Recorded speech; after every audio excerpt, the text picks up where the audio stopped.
प्यारे बच्चों, आपका स्वागत है डास्क लिब्रो पर। देखिए, प्यारे बच्चों, आपका स्वागत है डास्क लिब्रो पर। देखिए, क्वेश्चन है कि संक्रमण धातुओं के अभिलक्षण क्या हैं। तो संक्रमण धातुओं के बहुत सारे अभिलक्षण हैं, जैसे एक चुंबकीय गुणधर्म हो गया, रंगीन यौगिक, जैसे मैं यहाँ लिख देता हूँ चुंबकीय गुणधर्म हो गया, ठीक है। दूसरा रंगीन यौगिक बनाना हो गया, ठीक है। और एक अंतरकाशी यौगिक बनाना, अंतराकाशी यौगिक बनाना हो गया, ठीक है। दूसरा हमारा उपसहसंयोजक यौगिक बनाना हो गया, उत्प्रेरक की तरह काम करना हो गया, और भी बहुत सारे अभिलाक्षणिक गुण हैं। तो प्रश्न क्या कह रहा है कि संक्रमण धातुओं के अभिलाक्षणिक गुणधर्म क्या है, अभिलक्षण क्या है, ऐसे क्या लक्षण हैं जिनसे अपन जांच सकें। ये क्या है? गुणधर्म।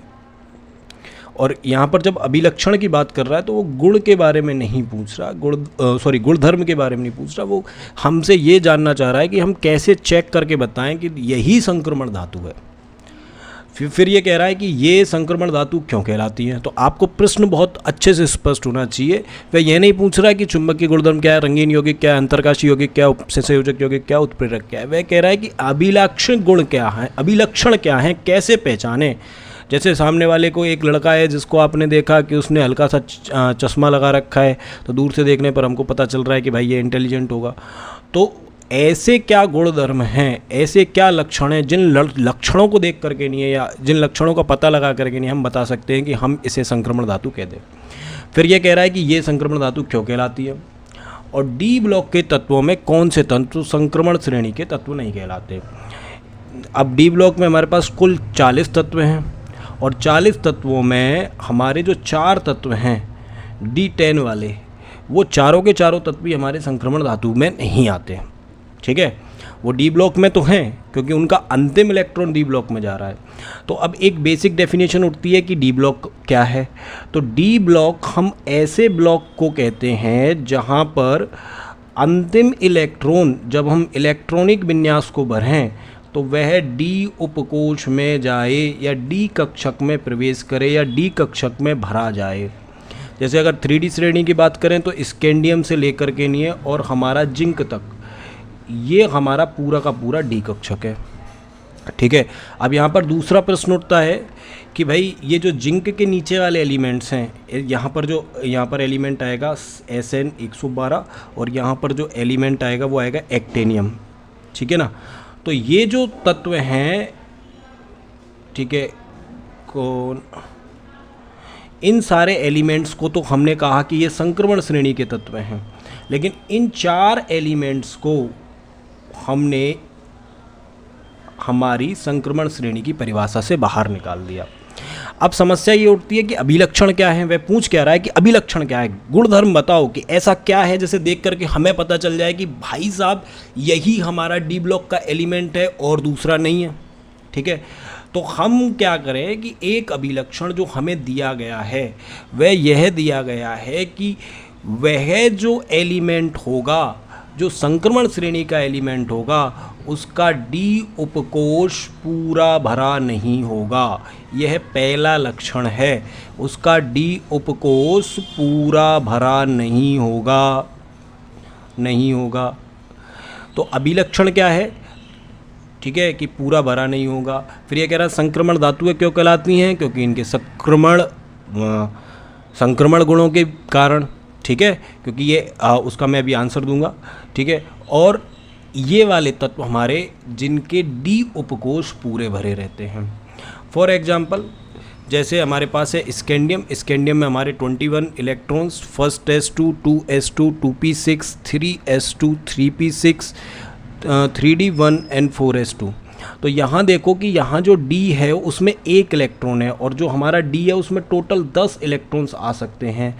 अगर 10 के 10 इलेक्ट्रॉन आ जाएं तो हम कहेंगे कि ये हमारा संक्रमण श्रेणी का तत्व नहीं है, जैसा कि जिंक के साथ होता है। अब जिंक को चेक करेंगे तो जिंक में देखेंगे first S2, 2s2, 2p6, 3s2, 3p6, 3D10N4S2।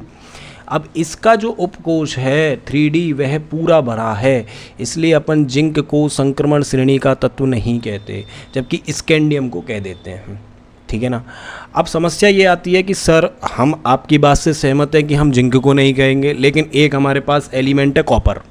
जब हम कॉपर का इलेक्ट्रॉनिक विन्यास लिखते हैं तो कॉपर के इलेक्ट्रॉनिक विन्यास में क्या होता है कि इसके डी कक्षक में भी 10 इलेक्ट्रॉन आ जाते हैं, तो यह भी तो पूर्ण भरित हो गया, फिर हम कॉपर को संक्रमण श्रेणी का तत्व कह रहे हैं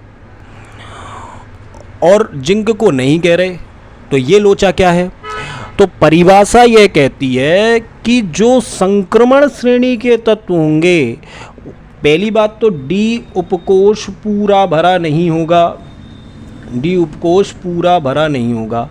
अब कब पूरा भरा नहीं होगा, उन्होंने यह नहीं बताया कि यह इसकी तत्व वाली अवस्था में पूरा भरा नहीं होगा या फिर दूसरी अवस्था में पूरा भरा नहीं होगा, क्योंकि एक ही तत्व हमारा कई प्रकार की अवस्थाएं प्रदर्शित करता है। यही हमारा उत्प्रेरक के रूप में कार्य करेगा, यही हमारा उपसहसंयोजक यौगिक बनाएगा, यही हमारा आयनिक यौगिक बनाएगा, यही हमारा सहसंयोजक यौगिक बनाएगा और यही हमारा जलीय यौगिक भी बनाएगा।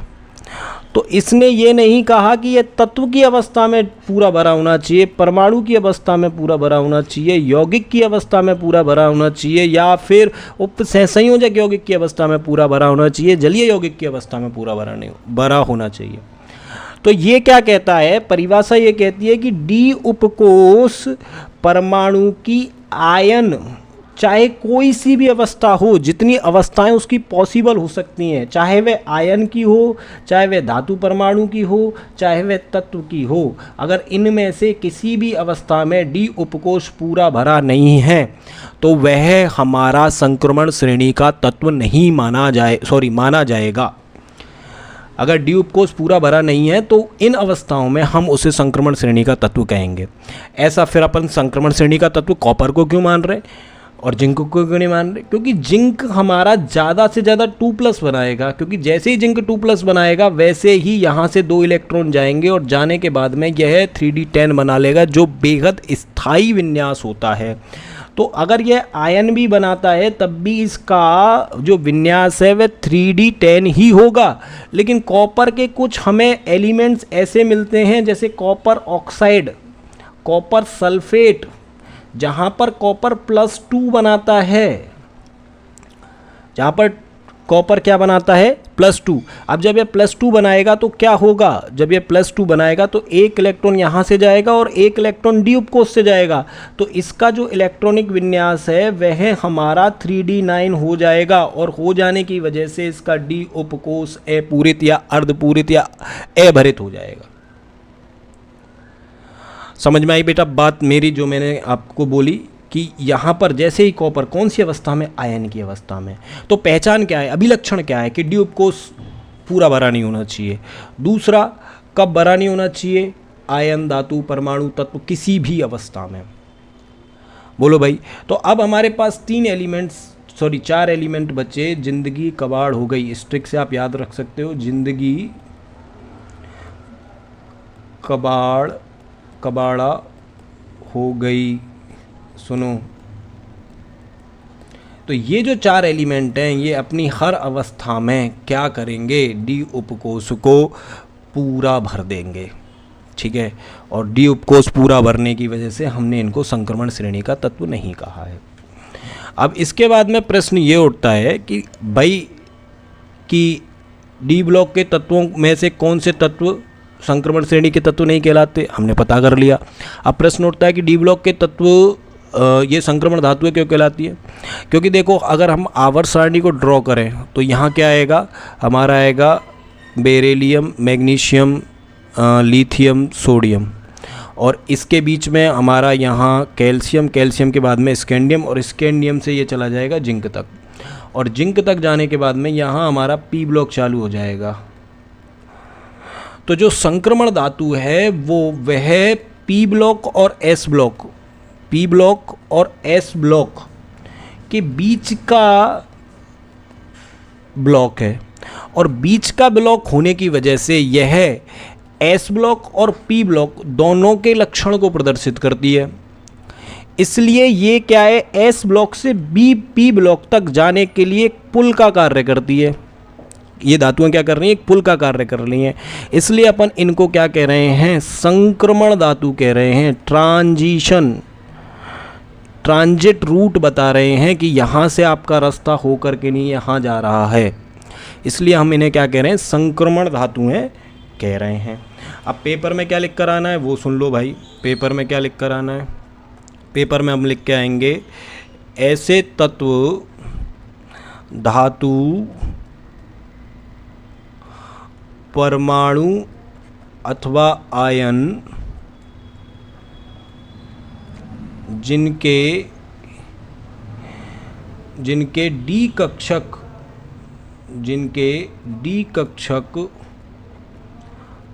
अपूर्ण होते हैं,